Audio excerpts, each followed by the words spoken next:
এখন আগে বেনামাজি করে না, ঠিকই আছে। এখন যারা নামাজ পড়ে তাদের নামাজটা কতটুকু কবুল হয়, নামাজটা কতটুকু শুদ্ধ হয়। আবার নামাজ পড়লো টিভি দেখতেছে সারাদিন, তারপর চলে কি গুনার তো একটা ইয়ে বসাই দিছে, কেন্দ্র বসাই দিছে। কেউ টিভি দেখে, কেউ রেডিও শুনে, গান বাজনা শুনে সারাদিন। আবার এখন তো আজকালকার কি তাদের এই যে হাতিফ মোবাইল, এটা দিয়ে তো সারাদিন হারাম জিনিস দেখে, হারাম জিনিস শোনে। বিষয় তো কঠিন। এখন যতটুকু সতর্ক থাকা উচিত, ভালো থাকুক, তো বিষয়টা একটা কঠিন একটা বিষয়।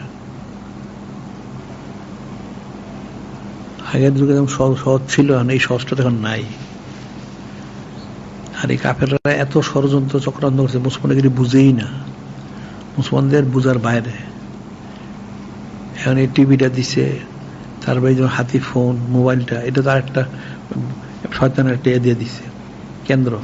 এটাতে সারাদিন গুনাহ করে, নাউজুবিল্লাহ। সে ঘরের কোনায় বসে গুনাহ করতেছে, বাইরে আর যাইতে হয় না।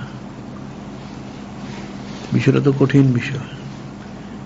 এই যে তাদের কথিত যেগুলি সামাজিক যোগাযোগ, এর মধ্যে প্রবেশ করলে তো সারাদিন হারাম কাজ, গান বাজনা, বেপরদা ছবি সারাক্ষণ। এই লোকটা হক থাকবে কেমনে? মানুষ যে ওলি আল্লাহ হয় না, কিভাবে ওলি আল্লাহ হবে? অনেক কঠিন, তো অনেক কঠিন। ওলামায়ে সূরা গুমরা হয়ে গেছে কেমনে? তো সহজে তো স্বাভাবিকভাবে গুমরা হয় না। যারা তাসাউফ ইয়া করে, মস্ক করে না, এরা সারা মানুষের হক থাকা কঠিন, খুব কঠিন। যারা তাসাউফ মস্ক করে, এদের পক্ষে যদি এটা সম্ভব হয়, এছাড়া কারো পক্ষে সম্ভব, সে যেই হোক। সে হয়তো একটু চিন্তা করে, ফিকির করে, গুনাহ থেকে বাঁচার চেষ্টা করে, অন্য তো কোনো চিন্তাই করে না, বেপরোয়া চলে তারা।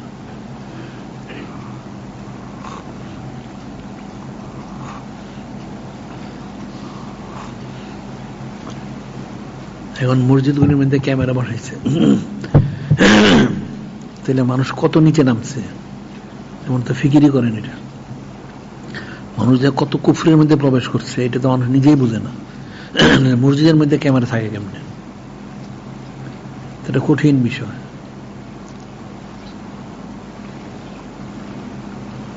হালালের মধ্যে হারামটা আল্লাহ আল্লাহ তালবিসুল হাক্কা বিল বাতিল, হক নক মিশ্রিত করে দিতে। এটা নামাজ পড়ে ছবি তোলে, ওয়াজ করে ছবি তোলে, বা যে কোনো একটা অনুষ্ঠান করলেই ছবি তোলে সারাদিন, হারাম কাজ করে সারাদিন। আওয়ামুন্নাস তো এগুলো বুঝেই না। তার আওয়ামুন্নাস বলতে তাদের কথিত শিক্ষিত হোক আর অশিক্ষিত হোক, একই অবস্থা। আর যারা আলেম দাবি করে, এরা তো ওই পর্যায়ে। তো এরা কোন ন্যাক কাজটা করে এটা দেখাক। নাম কাজটা একটা মসজিদ, একটা মাদ্রাসায় জড়িত, ঠিকই আছে, কিন্তু মসজিদ মাদ্রাসা নিতে তারা ব্যবসা করে, কেমনে হবে?